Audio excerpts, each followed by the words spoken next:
You know that companies finance all asset purchases with either debt or equity. Debt can take many different forms. One is a loan. A company goes to a bank, negotiates a contract to borrow a set amount of money, and pays it off over time with interest. Loans are a very common form of financing for businesses and people.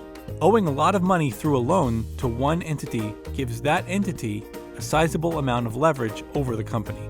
Some loans are secured with assets, collateral that can be repossessed if the borrower fails to make payments. Another way for companies to borrow money is to issue bonds. Bonds trade on an exchange just like stock.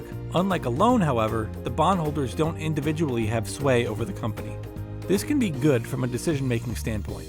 But if the company gets into trouble and has a hard time making its bond payments, there's no one with whom to renegotiate terms like there is in a bank loan.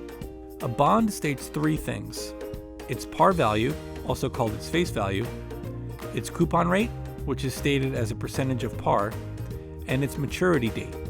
These three things provide the information about the cash flows the company is promising to the bondholder. The face value is the lump sum that the borrower is promising to pay at the maturity date. The coupon is the cash that the borrower will pay periodically to the bondholder. It's called a coupon because before electronic records, bonds literally had detachable coupons around them that bondholders would remove and send in to collect their interest payment. The coupon is stated as a percent of face value and is typically paid annually or semi-annually. Here's the Blue Hat Company, headquartered in Boise, Idaho, and maker of fine hats for professional accountants. You are the chief financial officer. You've decided to issue bonds to finance an expansion into England. First, you need to decide whether to issue the bonds in US dollars or in British pounds sterling. Whichever you choose, that's the currency you'll use when you make payments to the bondholders. You decide to issue dollar-denominated bonds to avoid the risk of unfavorable currency changes over time.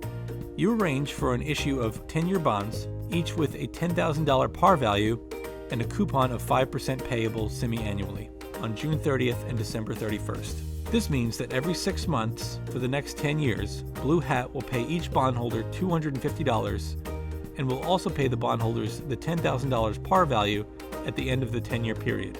How much would a bondholder be willing to lend Blue Hat in exchange for those promises? How much cash will Blue Hat raise from this bond issue? You need to know how much you'll have to work with to finance the expansion. Lenders will determine how much compensation they want for lending to Blue Hat and will bid for the bonds accordingly. Their bid price will be a function of their opportunity costs, determined through their net present value calculations, and how risky they think lending the money to Blue Hat will be. Their required compensation will be Blue Hat's effective interest rate. Blue Hat is promising to pay bondholders $250 every 6 months for 10 years and $10,000 at the end of 10 years, for a total of $15,000 in cash. Blue Hat could decide to pay off the bonds sooner and avoid future coupon payments. When Blue Hat issues the bond, you will record a liability of $10,000. If lenders think Blue Hat is riskier than other investment options, they might demand an effective interest rate higher than the coupon rate and pay less than par value, less than $10,000 for each bond. They'll buy your bonds at a discount, the difference between what bondholders are willing to pay and the par value, your liability of $10,000. If they think Blue Hat is less risky, there might be a lot of demand for the bonds, driving the price up above the par value, above $10,000 each, and lowering the effective interest rate below the coupon rate. They'll buy your bonds for a premium.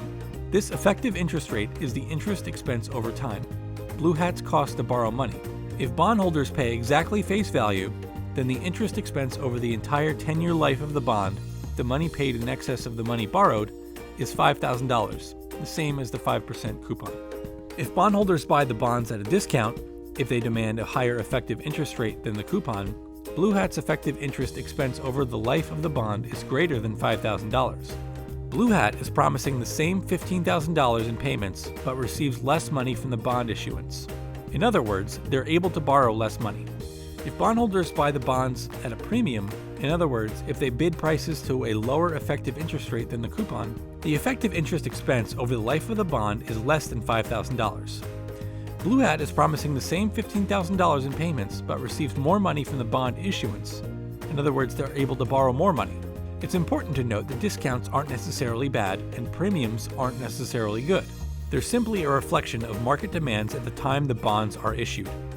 Understanding how the market will price the bonds will help you make more accurate plans for your UK expansion and any other financing you do in the future.